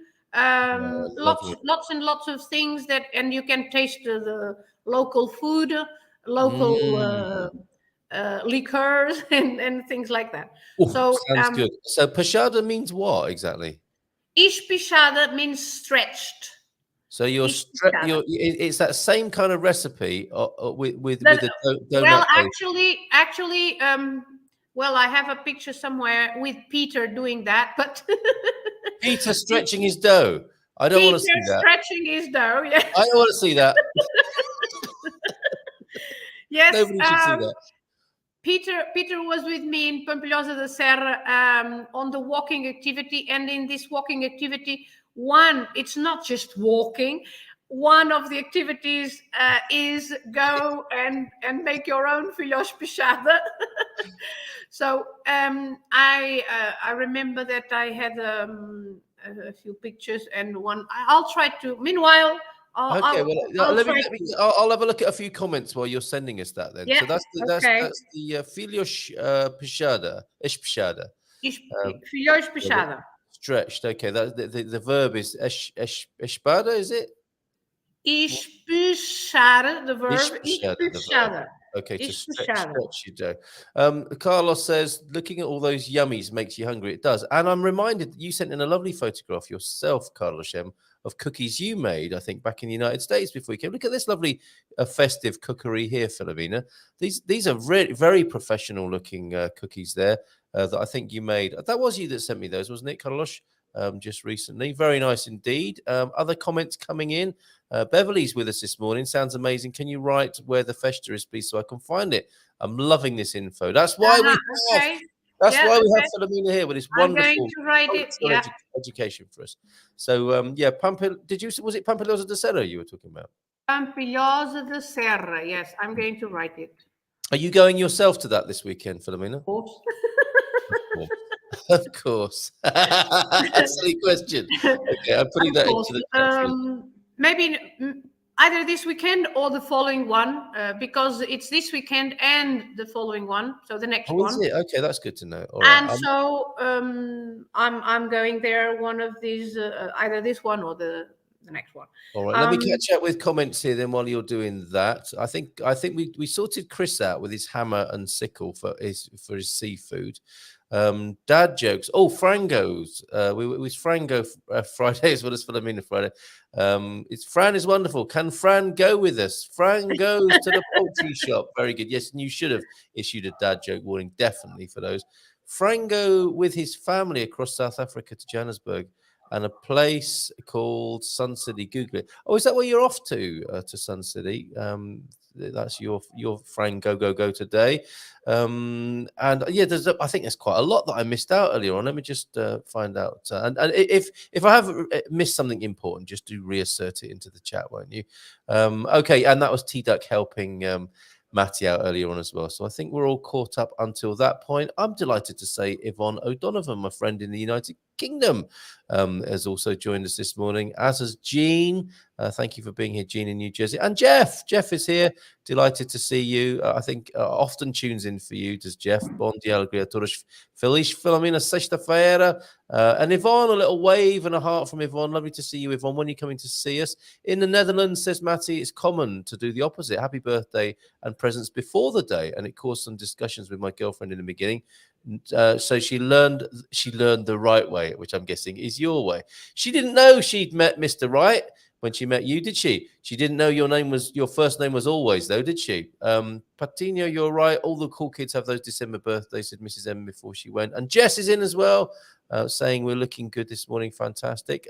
Coach Turner, top tip for walking in sub-zero temperatures: wear running tights under your trousers. And only you know you can smile as you pass people, knowing that you're wearing tights under your trousers. Lycra can look good on those of a certain age when it's covered up, you say. Barbara in Poland will be eating carp, I suspect, or might be eating carp. That's a speciality, isn't it, for Portuguese? Polish Christmas. And vodka. Vodka and carp. Well, that sounds fantastic. Congratulations, Bob and Vista. Lots of congrats coming in for you from T-Duck as well, for your lovely anniversary today. Oh, and a question from, we'll come back to the puddings and the lovely photos that you sent me. No, yeah, I can't find the photo from, maybe Pete, if Pete is watching, maybe he can send a photo where he is making his own dough. Yes, yes. On this special occasion, we're happy to share that. So we'll come back to the puds and the desserts and the cakes. But we had a question that Fiona needed some help with this morning. For you, Filomena, I had to tell the school bus people that granddaughter was off sick today. Couldn't think, so I made hand signals. What should I have said? I wonder what those hand signals were, showing that a child was sick. But I imagine the bus driver said, "Yeah, okay," and shut the door very quickly and drove off. Okay, bye-bye. What should Fiona have said? My granddaughter is not very well. You could say, a minha neta hoje está doente. Ou a minha neta está doente hoje. My granddaughter is sick today. So a minha neta, I can write it. Okay. Oh, that's fantastic, Filomena. And doentes are patients as well, aren't they? The sick people, I suppose. You'll see that on an ambulance. Está doente, yes. Doente. Hoje, you can say today. Okay. A minha neta está doente hoje. Yeah, you type quickly. Very good. Fast typing. You could say, não vai à escola. She's not going. Não vai à escola. Yep. So there you She's go. not going to school. Não vai à escola. Sorted for you there. A minha neta está doente hoje. Não vai à escola. Superb. Okay. And one from Carlos. Let's get back to the cakes then. Absolutely right, Carlos. They do make you hungry looking at those. I do this to myself every time. We talk about food with Owen or with Frank and now with Filomena. I'm thinking, why did we do this? I'm starving hungry now. Does the bolo, let's have a look here. Does the bolo de have a surprise as in other countries? It used to, didn't it, Filomena? That's a good question. Yes, that's a good question. It used to have a surprise, a little tiny surprise. But because it was so little and tiny, now, I think people, this is just a comment, but people many years ago, they were tough, right? And they... Oh, yes. They were tough. And nowadays, people are just so, every little thing is dangerous. And, oh my God, you can't have those in the cake because it's too dangerous. You might eat it. No, I mean, you are eating your cake and you swallow a whole cake or what? Yes.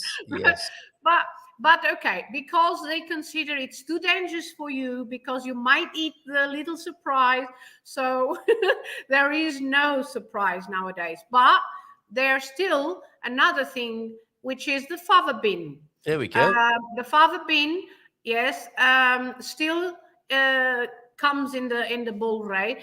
And the person who finds the fava bean, unless you disguise it and you eat it and you pretend you didn't. And if you find the fava bean, you pay for the next one. Quite right, too. Quite right. Yeah? And that was because the money used to be in there, right? And you used the money to buy the next one, didn't you? But now it's a fava bean instead.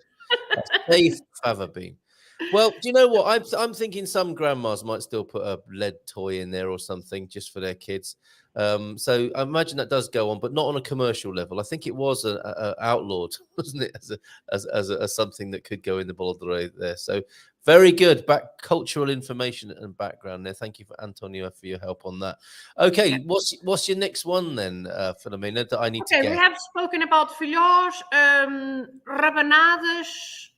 Rabanadas can be the next one. Ooh, or rabanadas. Douradas, they are called. Yes, very good. Muito bem, muito bem. Now it looks surprisingly like the same thing. Rabanadas or fatias douradas. They can be called fatias douradas, golden slices, or rabanadas. This is bread that is soaked in milk and then egg and then It's fried and then covered with sugar and cinnamon. Quite right It's too. always very healthy and always fried. Yes, superb. Loving that. And the extra magic touch on this one is being dipped in egg, isn't it? That gives it the golden color. I'm thinking. Yes, and why, Carl? Why do you do this? It's because you have many slices of bread or a lot of bread that is left over from the 24th, and then you can do it on the 25th with the leftovers of the bread. Portuguese French toast, isn't it? In many ways, I would say. But I prefer the look of that with lots. And you know that we have also another dish on the 25th that is with the leftovers on the 24th. Actually, I haven't sent you a picture, but maybe Antonio F or someone else who is listening may find a picture. Roupa velha. We call it roupa velha. What, red clothes? Roupa velha, old clothes. That's right, old clothes. Roupa. Wow. We are not cooking our clothes, no. Well, I hope not. A bit chewy. This is you put some olive oil, some garlic, some onion, and then you on a cooking pot, and then you put the leftovers from the cod, with no bones, but you just put the cod, the cabbage, the potatoes, the carrots, the eggs, and you mix everything together, and that's it. You've got a new dish. It's roupa velha. Why is it called that? I mean, this is a stir fry, isn't it? or a hash, you might call it as well. But why roupa velha? Roupa velha because it's old, right? It's from the previous day, and well, I don't know. It's like reusing your old clothes. You reuse, you give the clothes away, I guess, and I can get be it. reused. For some reason, in my head I was hearing vermelho, roupa vermelho, and red clothes. Old clothes, not red clothes. Now it makes complete sense. Old clothes, right? Velha, of course. Roupa velha. Okay, that makes sense, and that is. And rabanadas is also with the leftovers of the bread. Of course it is, and that is what I'm going to call it from now on when I make leftovers for the kids. It sounds a lot nicer than leftovers, doesn't it? Okay, try me with another one, Filomena. Aletria. Ooh. Aletria. That one. No. Oh, that one. No. Then it must be this one. Yes, it must be that one. With some custard. So you know arroz doce, right? Yes. You know arroz doce. So arroz doce is the rice pudding, which is very typical all over the country, and of course with some variations as well, because in some part of the country it has eggs, in some other parts it doesn't have eggs, but the rice pudding is very typical all year round. The aletria is more for Christmas, which is more or less the same, but with pasta, with very, very fine pasta. So it's like a spaghetti, but it's very, very thin spaghetti. And you make the same as you make the rice. It's not a rice pudding, but it's a pasta pudding. Okay. I haven't got a reference point for that. You haven't tasted it yet? I think I have tasted it. And the idea is not one that sits comfortably with me. I guess you're looking like a sort of sweet macaroni cheese vibe going on there, aren't you? I don't know. Maybe. Yeah. Maybe.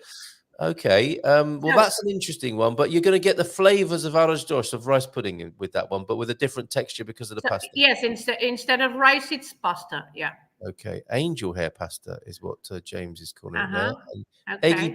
Eggy bread, bubble and squeak. Yes, bubble and squeak. That's another word for it for the leftovers in the UK. This is fabulous. Thank you very much. So we're down to the last two. So I've got. So yes, the last two that you have there. You can pick one. Okay, I'm going to go for the samosas. Okay, those are the azevias. Yes. Azevias. Which are more typical in Alentejo. They are more typical in the south, in Alentejo. They are with the stuffing is chickpeas, pumpkin, or sweet potatoes. They can have different kinds of stuffing. Okay. And so these are azevias. And are they more savoury then, Filomena, than sweet? No, they are also Sweet. yeah. They are not they are not as sweet as the others, but yeah, they are Yeah. also sweet. And then cuscurões, the other one, cuscurões. That's right. Yeah. The cuscurões is again flour, eggs, and orange juice, olive Ooh, oil, butter, and again fried, and it's yeah. I So like those. They look like little fence panels, don't they? little rectangles and yeah. They are yes. And it's whoever said yes. I'm getting hungry now looking at these. I'm gonna have to go And then upstairs. of course you have late creme, which is more or less like the British custard. Yes. Late creme. You have pão de ló. Pão de Yes. ló. Yeah. It can also be pão de ló de ovar or de alfeizerão, which is a bit. It's not as dry as the pão de ló here in central Portugal. And of course the Christmas log, o tronco de Natal, the usual cake in the form of a log, right? Excellent. So many cakes to go at. Thank you for your Many guide cakes. for those this year. That's And fantastic. also many drinks, right?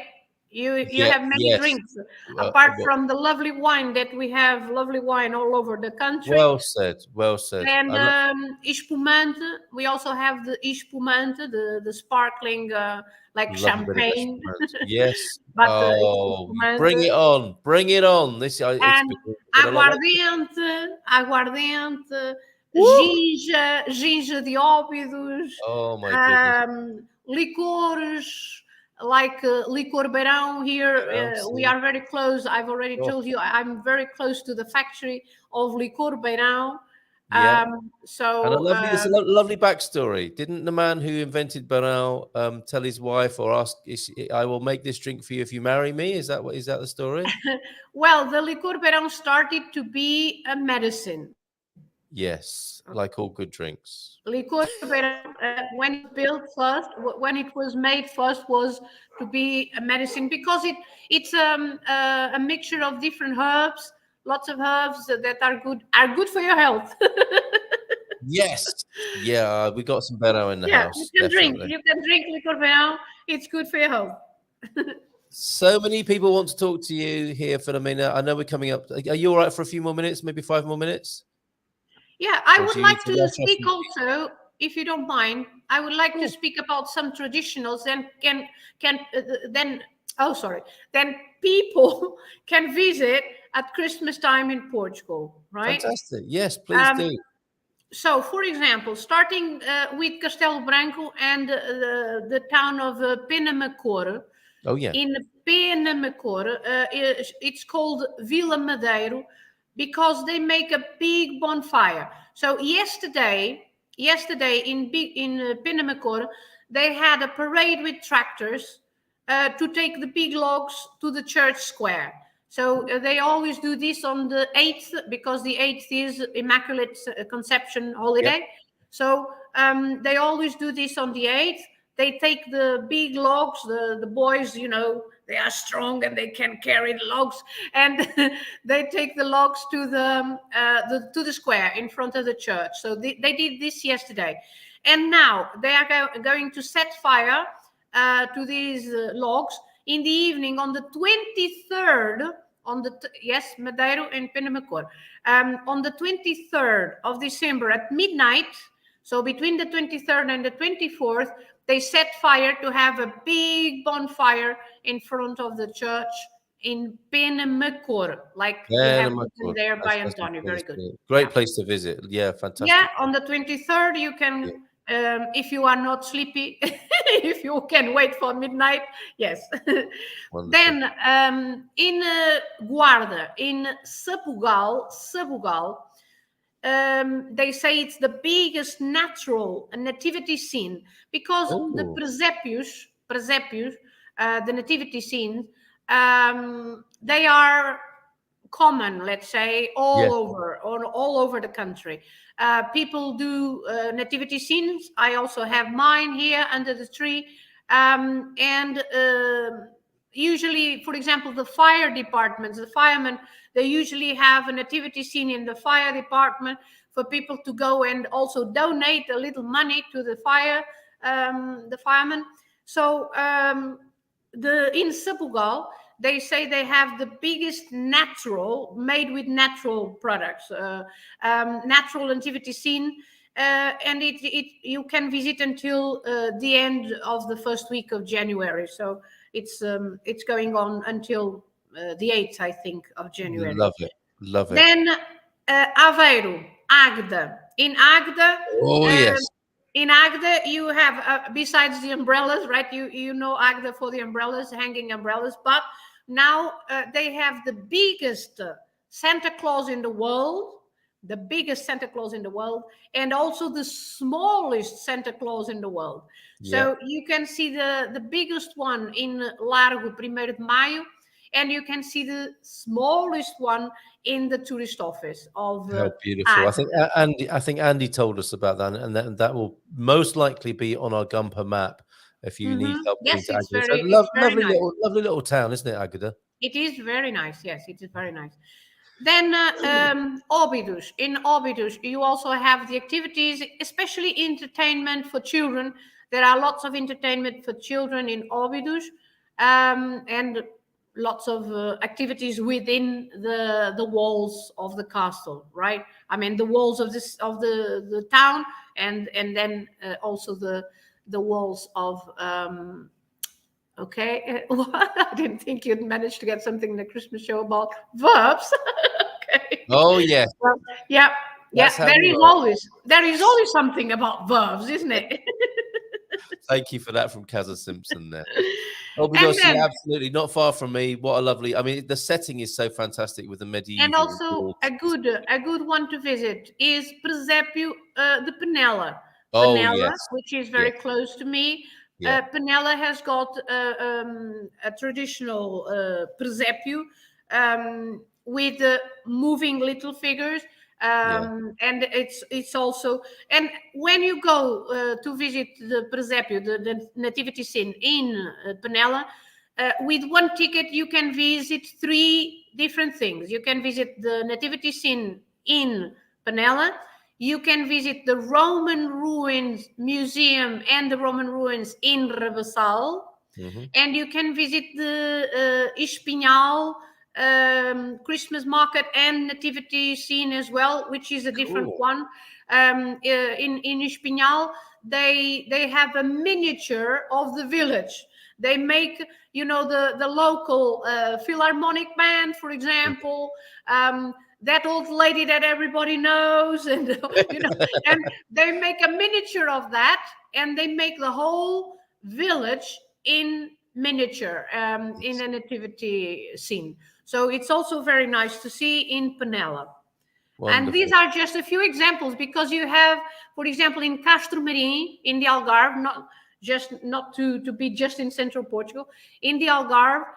In Castro Marim, they usually have the nativity scene in salt, made with salt, because in Castro Marim they have the salt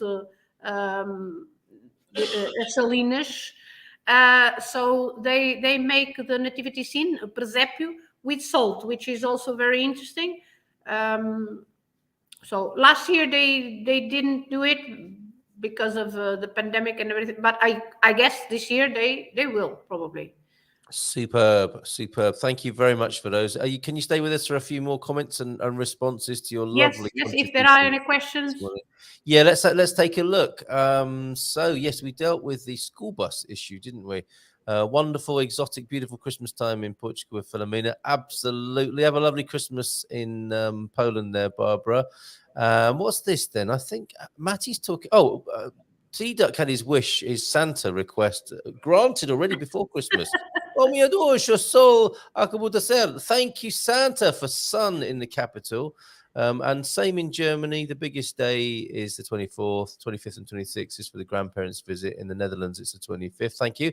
By the way, sorry to interrupt, but by the way, I remember that it's not like in England and in Germany or in Britain and in Germany that you have the 26th as well. In Portugal, we don't. The holiday is just the 25th. The 26th is a normal, let's say, normal working day.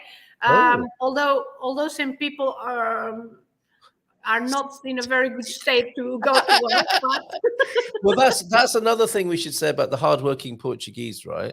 Is that there isn't this long, finish on November. Oh, sorry, November, not that long. Christmas Eve. In the UK, sometimes people would finish work on Christmas Eve and then not go back to work until maybe the 2nd of January. That doesn't happen in Portugal, folks, does it? People are back at work usually on as Filomena says there. Some are back at Some will be adopting that new corporate strategy, though, I suspect. So my love and congratulations to a beautiful couple that is Bob and Viv. Love you guys on your anniversary that you mentioned earlier on there, Bob from Owen there. And for the Dutch, St. Nicholas is a day in Spain rest of the year. I'm not sure what that means. Not on the North Pole like the rest of the world. He would also take bad kids with him to Spain. What is it that the Dutch have got a problem with Spain? Maybe not unlike the Portuguese. So St. Nicholas is coming from Spain then. and taking kids back to Spain if they've been naughty. Doesn't sound too bad to me. I love Filomena's personality and her propensity for laughing. What is your sign, Filomena? You'll be a Sagittarian. My birthday is next week, right? Okay, Sagittarian. Sagittarius. Yeah. Okay. 15th of December. Right. Bon diarrhea, he's saying here. Don't say that, Andy. Why do they say codfish, not just cod? We don't say bass fish. Is it a traditional translation thing? Yeah, codfish. Interesting. Don't know. Okay. Will be my first vegan Christmas in Portugal. Going to be interesting. If I get that is quite a hard transition. I would have thought for your regular German fella. Although you're not a regular German fella, I know that. But the German diet does tend to be a bit meaty, doesn't it? Going to be interesting if I get food at all or have to starve. Interesting. Why are you doing that? We're having a vegetarian Christmas. We've got a lot of our guests this year vegetarians, so I'm going to have to pull something out the vegetarian bag, as it were. Yes, there you go. That was one of the best comments of the morning. It's not like that, Stephen. Party food out on the 25th. Sarah, this might be about a 45-degree angle, but we're about to have Christmas dinner in Lisbon with the Brazilian family of our son's girlfriend. We're American, vegetarian, and feeling awkward. Hints. So how do you celebrate Christmas with a Brazilian family ahead of time in Lisbon? Well, how could they feel comfortable? Start with a caipirinha. I don't have the slightest idea. Okay, then booze, yeah. Have a cocktail, have a caipirinha, and that'll get the party started, I think. Yeah. Or maybe just ask that question of them, Sarah, I suppose. Arrive, what should we be doing here? We're ready to party. Show us how you do it. What's this? Ask for feijoada without meat. Maybe a side portion before they add the meat to theirs. Oh, this is for Matty. Also, feijoada brasileira, yeah. Yeah. My Christmas time this year I spend with Ukrainians or in Ukraine. I can't wait. Ukrainian, yeah, because Barbara is having some Ukrainian refugees in her house. So that's why. Okay, well done there, Barbara. Due to my lactose intolerance, this was a sad moment. I saw this earlier. I can't have any of those desserts or cakes. I think I've got the right. I think I do have the jingle for that. You get a sad trombone for that. Oh, poor old Maddie. A vegan and with those intolerances as well. Tell them you'll bring couve. It is okay to ask for a side of feijoada, black beans and rice. Google couve or couve mineira, onions. Or migas. You could have a vegan migas. Yes, migas is a good option. Yeah. I had migas this week. Okay. Sounds amazing. I think we sorted that out for you, Beverly, there. That's where Beverly might be going to Pampilhosa de Serra. Yes. Yeah. We might meet there. Obrigada. Maybe a meetup there. Yes, there you go. So pop that on the Expats Portugal forum. Anyone going to Pampilhosa de Serra? That'll be a good way of meeting up with others. I'm probably going next Saturday. Probably. There you go. Saturday. Okay. For vegans, we found Satan. Isn't it? There's Santa and there's Satan. Or Satan is both good and cheap here, and everyone seems to eat it cheerfully. Well, it's Christmas. Come on. I can't cooking my cake when I'm talking with Filomena. Do you remember my little horses? Do you remember her little horses with her baking? Oh, yes, because she was baking the biscuits. And then she forgot about the biscuits, and they were black. Your little cavalinos. Yeah, okay. What's this Antonio saying? Not the bolore fava beans, as those are quite dry and oh, I see. So you leave a dry one in there. It's not chewy and moist. Okay. Not a good thing to find there. Okay, and Yeah. that was the translation for you, Filomena. Mhm. And verbs, yes, always get the Yes. verbs in. I'm heading off to Viana do Castelo to enjoy your anniversary. Have a great day, everyone. That's lovely. Thank you, Filomena. I'm in trouble now. I've told somebody that the scissors are called Alicarte. I know the spelling. Alicate. What's wrong with that? Is he in big trouble, do you think? No, well, I'm not, because you see, the seafood that you eat with hammer and scissors is too expensive for me, so I'm not used to eat that. There you I'm go. not used to All eating right. that. Yes. Alicate is I don't know the name in English. It's not scissors. I mean, maybe it's scissors in English, but alicate is something that it's different from tesoura. Appliance. Is it more of a tool that you would use on a building site rather than a restaurant? No, alicate is alicate. Probably it's alicate for the seafood, but I'm not sure. All right. Well, while we're on this matter, is Trips for Brits your PayPal? Yes, Number? it is. Yes, it is. Is it okay? But Well, right. but alicate is more to grab something. It's not to. Well, I can't explain. I could show you one from my husband's tool. But don't do it anymore, Chris. Okay, you're not in trouble, but just don't do it No, anymore. but you can probably you can say alicate. But Right. as I said, I don't eat. It's very expensive. I don't. Well, eat that's that what I kind. want to address here. This is Philomena's PayPal address. For If Brits, you Brits with an S, with an S. get rid of that. Okay, Trips get for rid of Brits that. Stop it. with Take an that S. off the screen. Okay, let me just start. For I nearly blocked myself there, but I'm just going to put the correct Trips For the number 4 Brits, not a Brits Brit. with But an S. Yeah. she does lots of Brits at a time, and I've got an @ and then a gmail.com. Now that's going to go in this time as the proper. Let me just make sure that I'm validating it with you. Is that the right email address for you? That's right. How about folks? You send Filomena a nice birthday and/or Christmas gift via PayPal, so that she can have some lobster this Christmas and get those tools out. If you've benefited, and I'm sorry if I'm putting you on the spot and embarrassing you here, Filomena, but you utterly deserve this. You give us such good service and attention every month. And if anyone would like to send you a nice little Christmas present, so you can have lobster and get the tools out, that's the PayPal address for doing it, everybody. Okay, tripsforbrits@gmail.com. And that's also if you want to get in touch with Filomena there. Okay, but we're still talking in the comments about bananas and all sorts of other things. I was a secretary in my previous life, not quite lost my skills. So yes, she's written that down. A quick one for you, Filomena. How do you say pain-free farm? Would it be Quintanal Doente?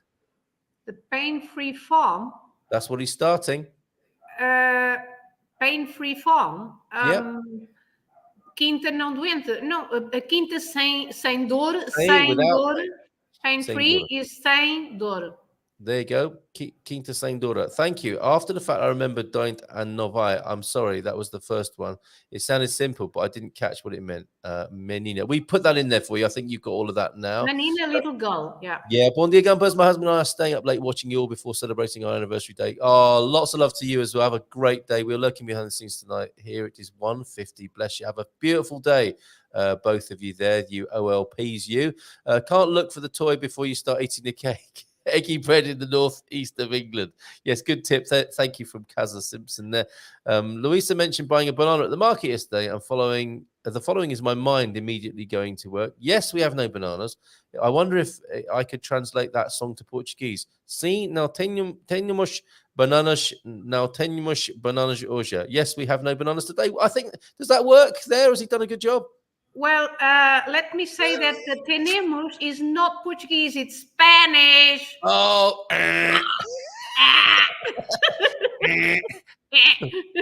Não temos bananas, não temos bananas. Honestly, another verb here, another verb, you see? And that is James, not Andy. Sorry, I mixed you up there. In Germany, we have a similar dish for the use of old bread called Röstigarita, rusty nights. A bread soaked in milk, dipped in egg, and fried in the pan, and then covered with sugar and cinnamon. Nice one, eggy bread, bubble and squeak. We need to probably go out and do stuff, don't we, now on Sexta Feira for the Bon Fin Semana. But thank you, everybody, for your comments. A couple of dad jokes before we go, though. Thank you, Antonio F., for your help this morning. And one more wonderful Frango meme that came in. We got Frango Spencer to do, haven't we, at some point? Ooh, Betty! With all I gave up, sold and donated to return to Canada, that some Gumpers Christmas collections are larger than all I own currently. Talk about minimalism. Collecting is my game. Waiting to do it in PT. Yes, I've got things here. My current CD player is your old karaoke machine. Suze. Hiya, Gumpers. Up crazy early, 2 a.m. to send Lee off to Iceland and England. Just taxi and me here till the end of March. Lots on my plate with Portugal bound. Lots of love to you. And Abel joined us earlier on as well. Great to see you. And they're called stovies, the leftovers that you knock up in Scotland there. Okay, let me just take a look then at this wonderful image that's coming. I don't think this will mean anything to you necessarily. Do you know of the British or the Irish comedian Frango Carson, Filomena? I'm sorry, I don't. There he is. It's the way I tell him. And now for Capricorn Chris, it's the way I shell him. Owens, inspired. Thank you very much for that indeed. And let's take Frango Carson off the screen for a moment and go to those earlier dad jokes. Thank you very much for these. Let's see how Filomena copes with these this morning. Getting paid to sleep would be my dream job. little giggle. Okay. Okay, fair enough. I'm making a documentary about flying. Right now, we're filming the pilot.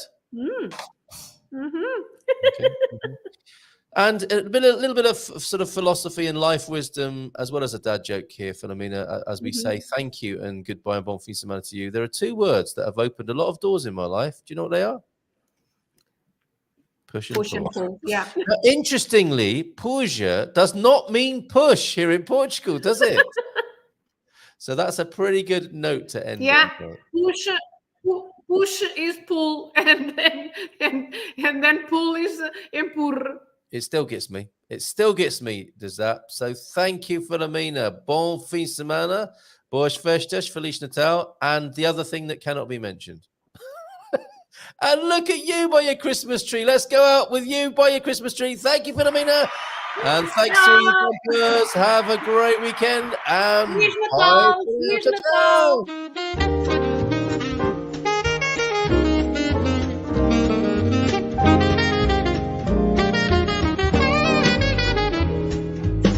In Portugal, there's a YouTube show full of fun facts you need to know.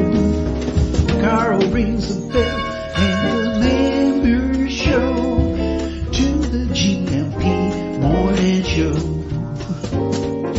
Featured guests will come and they will blow your mind. The audience will do so in kind. The little vanity mixed with some insanity on the morning show with GMP.